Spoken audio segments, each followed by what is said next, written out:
Character turnarounds. They may also be referred to as model sheets or character sheets.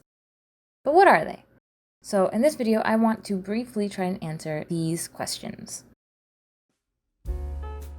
Most of the information in this video is stuff I've culled over the years, but I'll also include some links in the description for more information. Alright, so let's get started. So what is a character turnaround?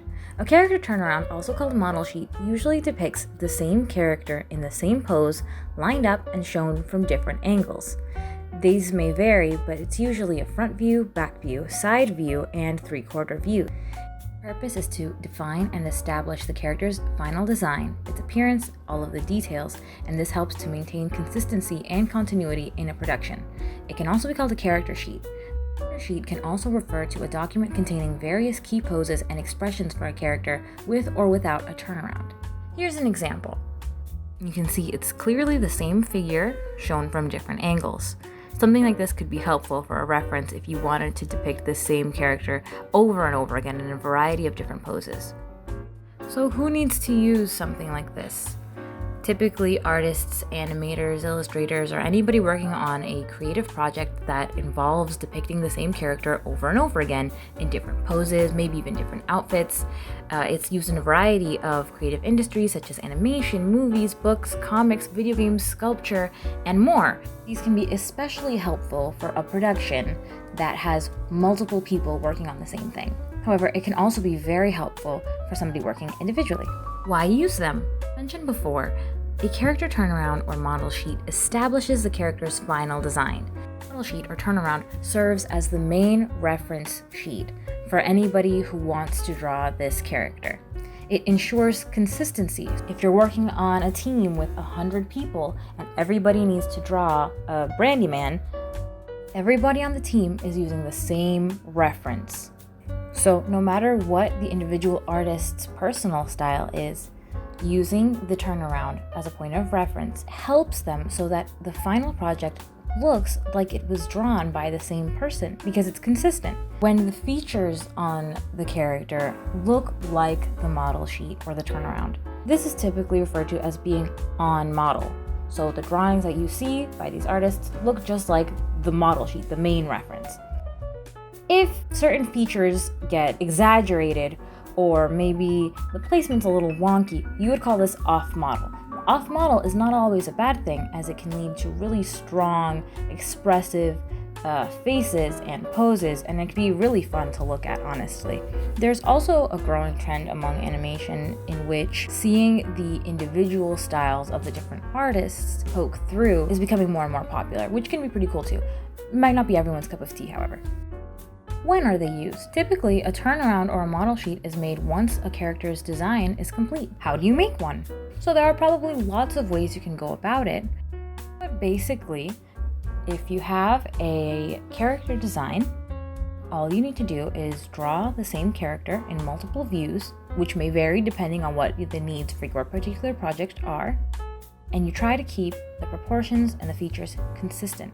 A tip that I learned is that when you line up the different drawings, the different poses of the characters, the features should line up horizontally. Model sheets might also contain key poses and drawings of the character making different facial expressions to help the viewer, which could be members of the art team for example, understand not only what the character looks like, but also their personality. Now, I'd like to show you guys how I recently made a character turnaround for a project that I've been working on. I filmed this a couple of months ago, and so there are a few things I might have done differently, but I hope it helps. If you'd like to follow along, here's what you need. Okay, so let's get started. Starting off by drawing the character in front view. As you can see, I've established his height based on how many heads high he is, based on his own head. It's not a perfect measurement, but it's okay. Because this is supposed to be the document that establishes his look, I'm trying to draw him neatly, making sure to line up everything the way I'd like it to look. So I would recommend as you draw yours, pay special attention to the details of your character because you'll have to draw it again in multiple angles. And you're going to want to make sure that everything lines up accordingly. So once the character is ready, we're going to be using this as a base to draw all of the other poses on. Using this tracing paper,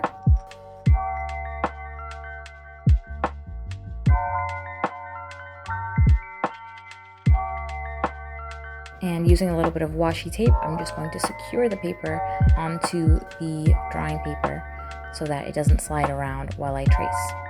So I'm carefully going to draw the next pose on top of the first pose. I'm not directly tracing the front view, I'm just using it as a base to draw the next view. In this case, it's going to be his side. Using construction and everything to keep everything in place, but I'm able to trace certain lines, certain details that stay the same. As you can see, I'm using this green sheet of paper so that I can see the drawing that's on the tracing paper better. If you're working in a digital program, I would suggest draw the front view on one layer. Once that's ready, make a new layer and set the opacity of the first drawing something lower, maybe like 50%, and draw the next pose directly on top of the first pose on a new layer. And occasionally hide the bottom layer, which would be the front pose or whatever your first pose might be, so that you can see what you're doing better. That's like the digital equivalent of what I'm doing here.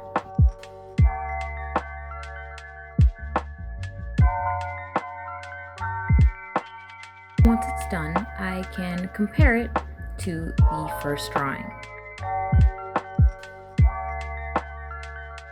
Slide the sheet of tracing paper over one spot. So next I'm going to do the back view, and the back view is pretty easy because I actually don't have to use that much construction to do it. Depending on what your character looks like, you might not be able to get away with this so easily, but in this case I can pretty much trace the form of the front view but intentionally drawing the back view. So certain features will be hidden by his cape. So here's what I have so far. I've got the front view, the side view, and the back view.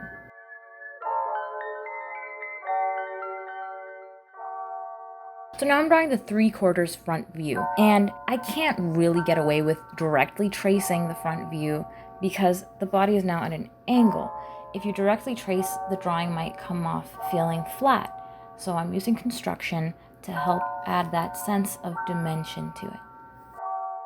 I'm drawing lines because I want to make sure that I'm lining everything up properly, that each drawing corresponds to one another.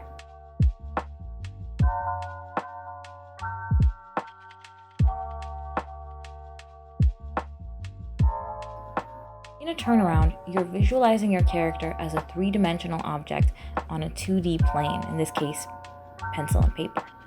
So it's important to visually convey things like weight and balance and form with the way you draw your character, which is why I recommend construction.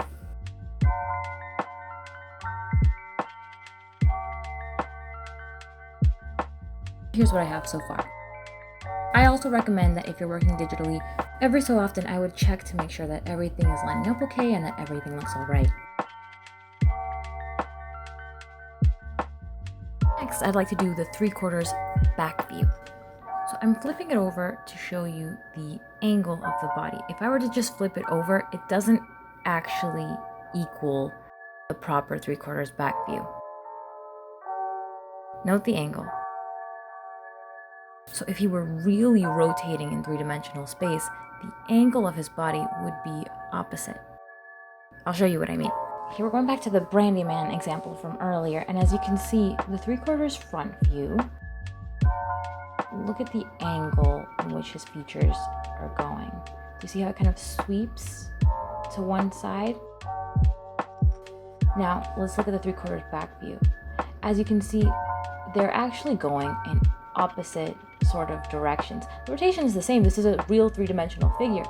However, you can see that if I were to overlay this 3/4 back view onto the 3/4 front view, they would not line up because they're actually going in opposite directions. Do you see that? So if I were to, using my mouse cursor, if I were to sort of imagine where the line of action would be, they would be going in opposite directions. So now with this in mind, we can draw the 3/4 back view.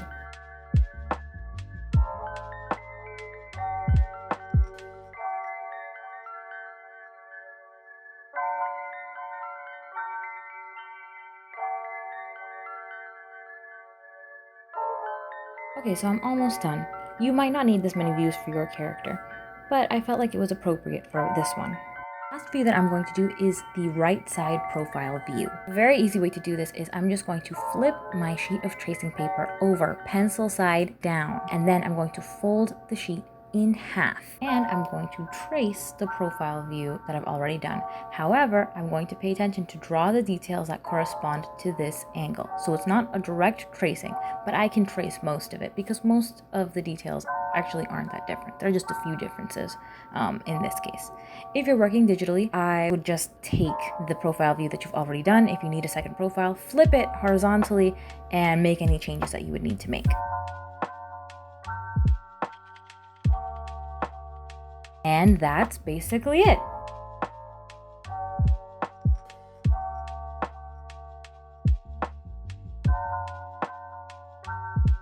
Filling up the page with some more drawings of the character, maybe I could use them as some key expressions for his final character sheet.